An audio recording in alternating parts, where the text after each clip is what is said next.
much during this time that we can't be together. But I genuinely and sincerely hope you guys are all at home having fun, safe, and healthy. And I hope that you guys even are getting the opportunity to be outside and enjoy this gorgeous weather that we're having. I miss you guys so much. But during this time that we can't be together, I wanted to come to you guys and read you guys a story. The story that I'm going to read to you boys and girls today is called The True Story of the Three Little Pigs. The author of this book is John Sciesca. Boys and girls, could you please tell me what an author does? Exactly. The author is the person who writes the story. The illustrator to this story is Lane Smith. Now, boys and girls, can you please tell me what an illustrator does?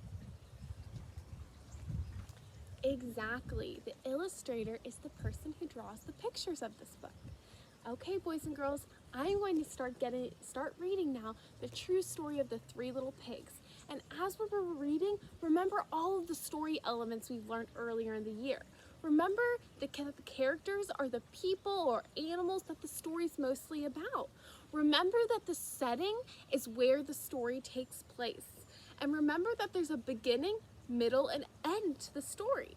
And also remember that there's a problem in the story and then there's always a resolution, which is how the problem gets solved. So be thinking of the story elements and see if you can see any of the story elements in this book as I read. At the very end, we'll talk about them together. It's going to be so fun. Okay, boys and girls, are you ready to start reading? I definitely am. So The True Story of the Three Little Pigs. Everybody knows the story of the Three Little Pigs, or at least they think they do. But I'll let you in on a little secret. Nobody knows the real story because nobody has heard my side of the story. I'm the wolf, Alexander T. Wolf. You can call me Al. I don't know how this whole big bad wolf thing got started, but it's all wrong. Maybe it's because of our diet. Hey, it's not my fault wolves eat cute little animals like bunnies and sheep and pigs. That's just the way we are. If cheeseburgers were cute, folks would probably think you were big and bad too.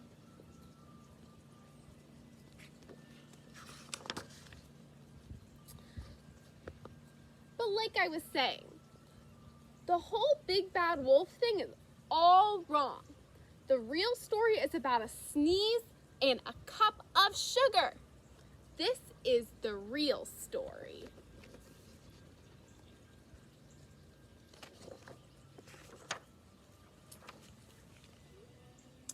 Way back in once upon a time, I was making a birthday cake for my dear old granny. I had a terrible sneezing cold. I ran out of sugar.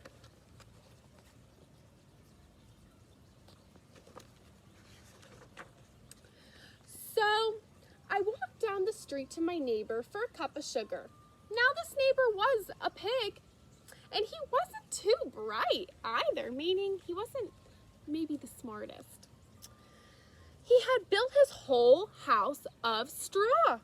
Can you believe it? I mean, who in his right mind would build a house of straw?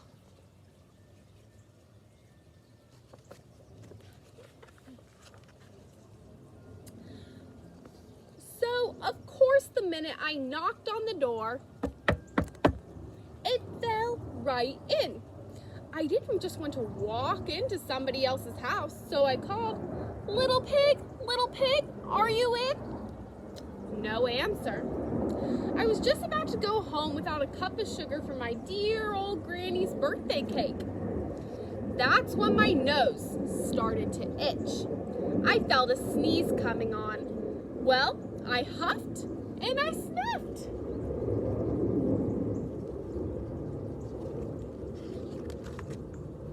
And I sneezed a great sneeze. Achoo!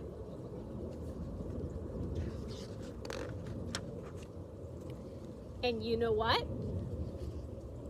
the whole darn straw house fell down, and right in the middle of the pile of straw was the first little pig, dead as a doornail. He had been home the whole time.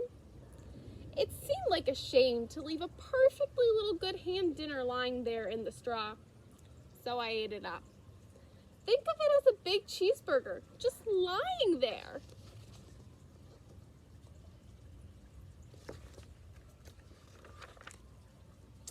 I was feeling a little better, but I still didn't have my cup of sugar, so I went to the next neighbor's house. This neighbor was the first little pig's brother. He was a little smarter, but not much. He built his house of sticks. I rang the doorbell, ding dong, on the stick house. Nobody answered. I called, "Mr. Pig, Mr. Pig, are you in?" He yelled back, "Go away, wolf. You can't come in. I'm shaving the hairs on my chinny chin chin."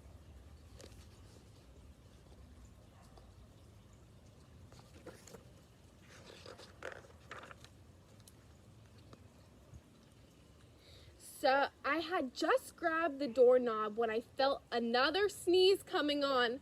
I huffed and I snuffed and I tried to cover my mouth, but I had sneezed, a great sneeze.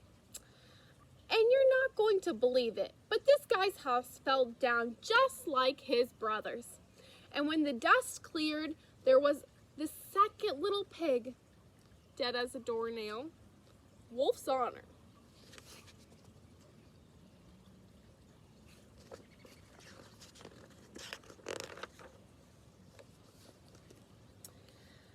Now, you know, food will spoil if you just leave it out in the open. So I did the only thing there was to do.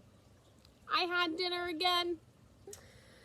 Think of it as a second helping. I was getting awfully full, but my cold was feeling a little better. And I still didn't have that cup of sugar for my dear old granny's birthday cake. So I went to the next house. This guy was the first and second little pig's brother. He must have been the brains of the family. He had built his house out of bricks, which you boys and girls know bricks are strong. I knocked on the brick house. No answer. I called, "Mr. Pig, Mr. Pig, are you in?" And do you know what that rude little porker answered? "Get out of here, wolf. Don't bother me again."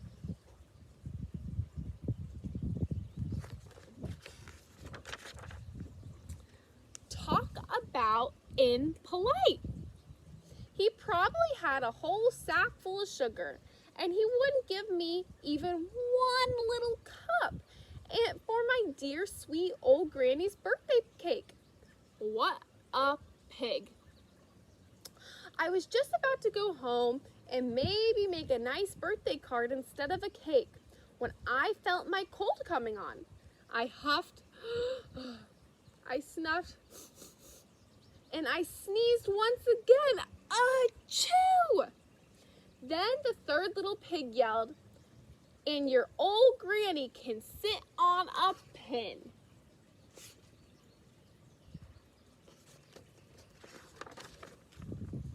Now, I'm usually a pretty calm fellow, but when somebody talks about my granny like that, I go a little crazy. When the cops drove up, of course I was trying to break down this pig's door, and the whole time I was huffing and puffing and sneezing and making a real scene.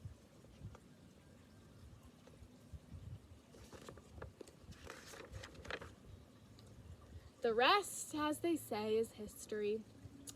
The news reporters found out about the 2 pigs I had for dinner. They figured a sick guy going to borrow a cup of sugar didn't sound very exciting.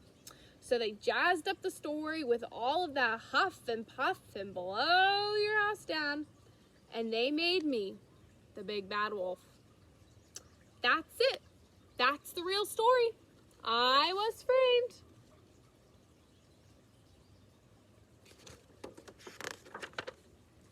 But maybe you can loan me a cup of sugar. The end. Boys and girls, thank you so much for reading with me.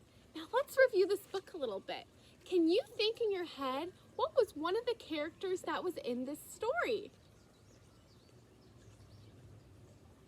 Right, it was our main character for sure was the wolf, and his name was Alexander T. Wolf, or he said we could just call him Al. So Wolf Al. Other characters you might have said were the three little pigs. Perfect, you guys are so smart. That's awesome.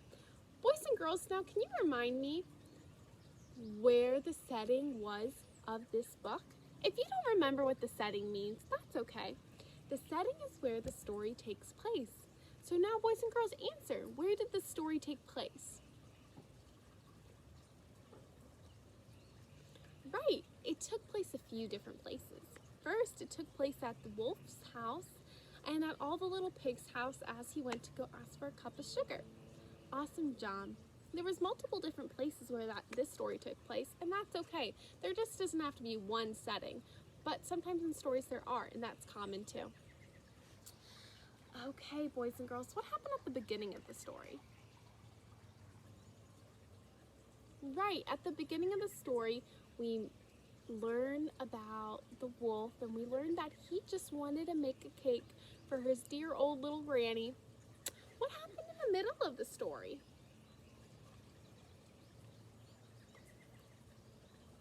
Yeah, so he went to the first little pig's house and the second little pig's house, and their houses were flimsy and flew in, and he had little snacks with the little pigs. Oh my goodness. Oh, that was a bug. Excuse me. And then what happened at the end of the story? Right, we learned that he made a scene at the third little pig's house because he said some not too nice words about his dear old sweet granny. Not very polite. But I know, boys and girls, you guys are always polite. And being polite means using your manners, listening to adults, and not throwing temper tantrums and fits like Mr. Wolf did over here. I know none of you guys do that, and if you do, make sure to practice on being polite, especially right now when you're home with your family so much. I know you know how to be polite because you guys were so polite in school, and you guys are going to do a great job. And that's how the story ended. And he asked if we could give him a cup of sugar to borrow. Well, boys and girls, I hope you enjoyed the true story of the three little pigs. It was so awesome getting to read with you guys, and I hope you guys are doing so well. See you next time.